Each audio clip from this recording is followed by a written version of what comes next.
ito na ako eh. Pero ano, oo, si Ikay na yung alter ego ko. Minsan talaga, as in may isang beses na sunod-sunod yung taping namin. Tapos, na-realize ko, oh my gosh, hindi pala pwedeng sunod-sunod yung everyday akong Ikay. Kasi nagiging Ikay talaga ako. Kasi natatapilok-tapilok ako. Tapos, nakakahawa. Ayun. Ano yung pinakamasarap na comment na nakuha mo kay Esme? Oh my gosh, I guess it would be from the bosses of GMA. Kasi, syempre hindi ko naman po sila madalas nakakausap, diba? I only see them when there are events or when I bump into them in GMA. Pero, si Mama kasi nag-post siya sa Facebook. Tapos nag-comment sila Miss Lilibeth, sila Miss Regine. So talagang natuwa ako na they really expressed their parang regards na natuwa sila sa show.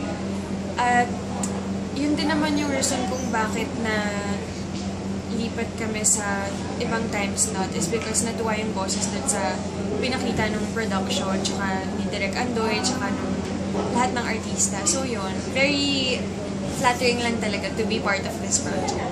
Jenny, question lang. What, as Ikay, what do you think ang reason bakit pumatok yung personality? Nag-trending siya aside from More Than Words. Si Ikay talaga mismo nag-trend siya. What do you think ang characteristic niya na talagang nag-appeal dun sa tao? Ang madalas kong narinig is natuwa sila na palaban si Ikay. Kasi diba madalas kapag lead na babae sa teleserye, api-apihan.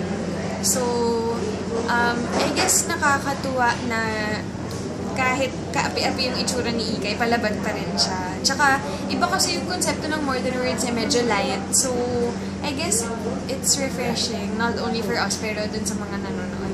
So, maswerte lang talaga kami na binigyan kami ng magandang kwento, tsaka pansin. Tsaka syempre, Direk Andoy sanay sa ganitong klaseng pagpapakilig, tsaka touching na kwento. So, yun. First time mo ba to work with Direk Andoy? Opo. Pero matagal ko na siyang naririnig sa mommy ko. Dati pa nung dun sila sa kabilang network nagtatrabaho. Bata pa ako noon eh. Tapos, yun, syempre kilala ko siya dahil fan ako ng Mrs. Real. So, nung nalaman ko na sa amin siya, oh my gosh, tuwa din talaga ako. Tinanong namin si Elmo kanina kung may disadvantages ba or ano yung advantages now na halos everyday sobrang close kayo sa each other because magkasama kayo sa taping. Anong ikaw, may mga advantages and disadvantages pa? Oo, super advantage that we work together kasi mas komportable ako sa set. Tsaka, it's an additional thing to look forward to when I go to work. Tapos, nagtutulungan kami sa mga eksena. Tapos, pag may bagong script, sabay namin babasahin. Tapos, parang pag-uusapan namin, ganun. So, it's a plus talaga. Tsaka kapag nahihirapan ako, I can talk to him about it. Na parang, oh my gosh, kinakabahan ako, ganun. It helps na... Ito, question. Dami ko sinabi. Okay lang, Gula. Ito, question. Medyo personal siya, but for the fans, I'll ask. Nung Villa Quintana kayo na, di ba? Hindi pa. After Villa Quintana, before nag-start ang More Than Words, i-rate mo from 1 to 10, gano'n mo ka-love si Elmo?